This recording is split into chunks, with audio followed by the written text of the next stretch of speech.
Hello students. Now today we are going to read time from a clock. ठीक है? So today we will learn that how to read a time from a clock. But उससे पहले हम ये समझ लें कि clock क्या होती है, क्लॉक के इंस्ट्रूमेंट क्या होते हैं. ठीक है? अ वॉच और a clock help us to read the time. यानी कि जो एक क्लॉक और एक वॉच होती है, क्या उसका मतलब मेन जो काम होता है वो क्या होता है कि उसके थ्रू हमें टाइम पता चलता है कि क्या टाइम हुआ है, क्या एग्जैक्ट टाइम हुआ है. ठीक है. अब वॉच क्या होती है? सबसे पहले a watch is usually attach to a strap और a band worn round the wrist which tells the time.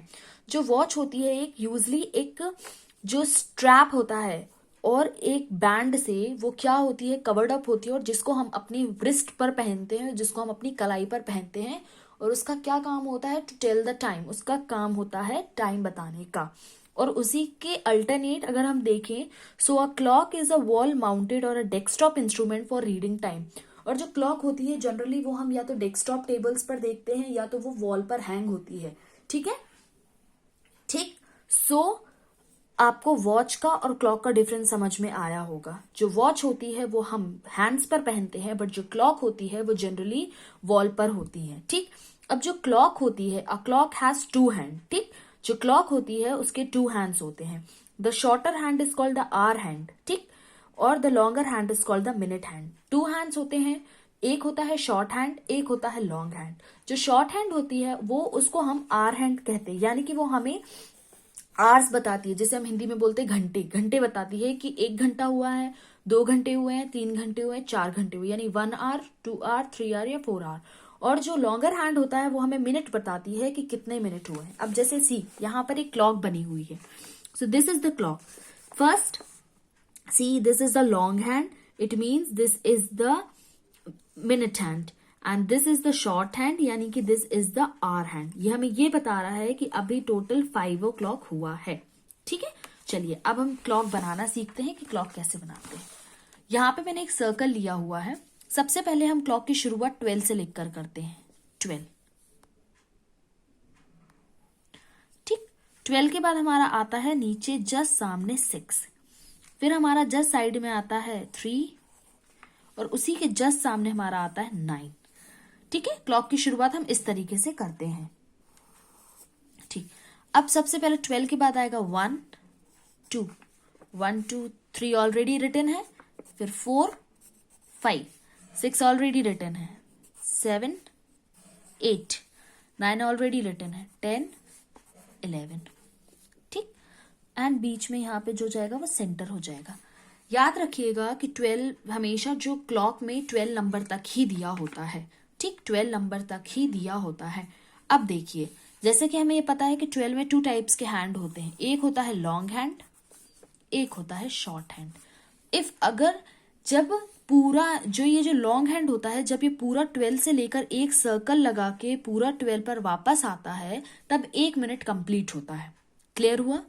ठीक. जब ये लॉन्ग हैंड पूरा 12 से लेकर पूरा वापस 12 पर वापस आता है तब 1 मिनट कंप्लीट होता है. उसी तरह जब ये जो शॉर्ट हैंड है, जब ये पूरा 12 से लेकर मीन्स 12 क्या, जैसे अगर ये मान लीजिए 1 पर है तो 1 से लेकर जब ये पूरा सर्कल लगा के वापस आता है तब 1 घंटा कंप्लीट होता है. ठीक है. अब जैसे फॉर एग्जाम्पल देखिए, ठीक, जैसे हमें 5 o'clock शो करना है. हमें क्या शो करना है?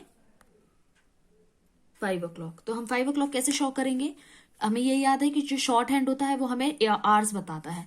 तो शॉर्ट हैंड हम रखेंगे अपना 5 पे, जो लॉन्ग हैंड होगा वो होगा 12 पे.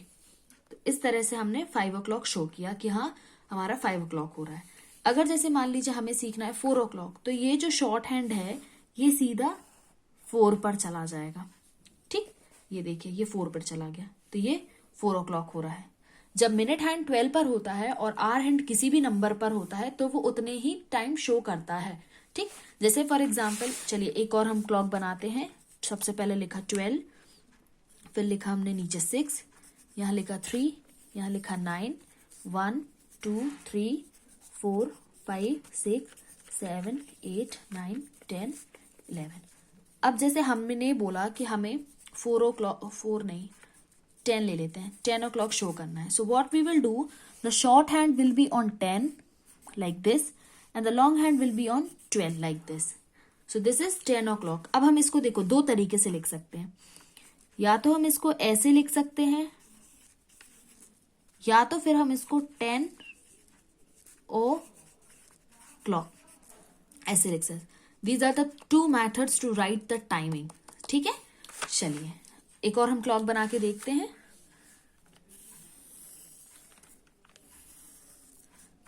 12, 6, 3, 9, 1, 2, 4, 7, 8, 10. इफ अगर हमें 12 o'clock शो करना है तो जो लॉन्ग हैंड होगा वो भी 12 पर होगा, जो शॉर्ट हैंड होगा वो भी 12 पर होगा. तो हम 12 को ऐसे लिख सकते हैं, 12 या फिर 12 o'clock. So I think the thing is clear to you, right? चलिए, now what you have to do, now you have to practice all these sums. ठीक है.